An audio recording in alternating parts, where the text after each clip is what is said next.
तर नमस्कार विद्यार्थी मित्रांनो, तर महाराष्ट्र सार्वजनिक बांधकाम विभागामध्ये जे काही जागा निघाल्या होत्या तर त्याचे जे काही हॉल तिकीट आहे ती इथं आलेले आहेत। तर घरबसल्या तुम्ही तुमच्या मोबाईलवरून जे काही हॉल तिकीट आहे ते कशाप्रकारे डाउनलोड करायचं आहे तर आजच्या व्हिडिओमध्ये संपूर्ण माहिती पाहणार आहे। तर व्हिडिओला शेवटपर्यंत बघा।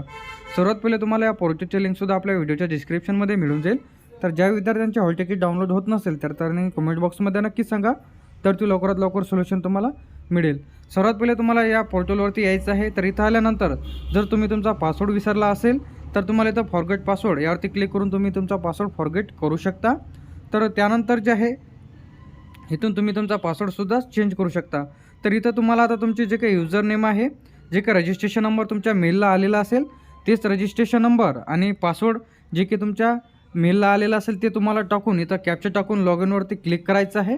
काही अडचण जात असेल तर कमेंट बॉक्समध्ये नक्की सांगा, तर ते लवकरात लवकर सोल्युशन तुम्हाला मिळेल।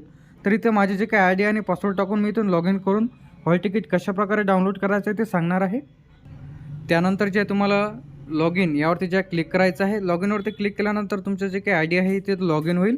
तर लॉग इन झाल्यानंतर अशा प्रकारचं इंटरफेस तुम्हाला दिसेल। तर मी माझी इन्फॉर्मेशन इथं ब्लर केलेली आहे। त्यानंतर ॲप्लिकेशन यावरती जे तुम्हाला क्लिक करायचं आहे, क्लिक केल्यानंतर इथं तुम्हाला ॲक्शनचं एक ऑप्शन दिसेल। सिम्पली तुम्हाला ॲक्शनवरती क्लिक करायचं आहे। ॲक्शनवरती क्लिक केल्यानंतर तुमचा जो काही फॉर्म आहे ते इथं ओपन होईल।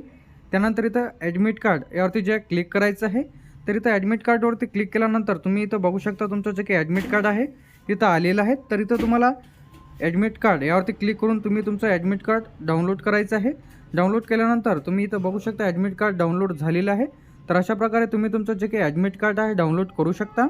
काही अडचण जात असेल तर कमेंट बॉक्समध्ये नक्की सांगा, तर ती लवकरात लवकर सोल्युशन तुम्हाला मिळेल। थँक्यू।